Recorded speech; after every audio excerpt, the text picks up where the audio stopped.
കഴിഞ്ഞ വീഡിയോയില് കുട്ടികളെ കൊണ്ട് എഴുന്നേറ്റാലുടൻ കണ്ണാടിയിൽ നോക്കി സംസാരിപ്പിക്കണമെന്ന് ഞാൻ പറഞ്ഞല്ലോ. ഇവിടെ നമ്മുടെ ഈ ജീവിതത്തില് പല കുഴപ്പങ്ങൾക്കും കാരണം ആളുകൾ തമ്മിലുള്ള കമ്മ്യൂണിക്കേഷന്റെ ഗ്യാപ്പാണ്. കമ്മ്യൂണിക്കേഷൻ എന്ന് പറഞ്ഞാൽ ഒരാളുടെ ആശയം മറ്റൊരാളോട് പറയുമ്പോൾ ആ ആളിന് വ്യക്തമായി മനസ്സിലാകണം. അത് മനസ്സിലാക്കാതെ വരുന്നതുകൊണ്ടാണ് പ്രശ്നങ്ങൾ ഉണ്ടാവുന്നത്. അത് കുടുംബത്തിലും അതൊരു പ്രശ്നമാണ്.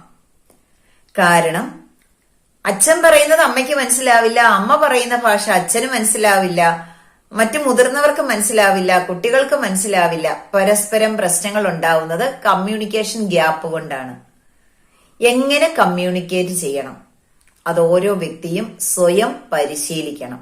അതിനാണ് ഞാൻ കുട്ടികളെ കൊണ്ട് ഒരു 5 മിനിറ്റ് കണ്ണാടിയിൽ നോക്കി സംസാരിപ്പിക്കൂ എന്ന് പറഞ്ഞത്. ഒന്ന് ചെയ്തു നോക്കുവോ?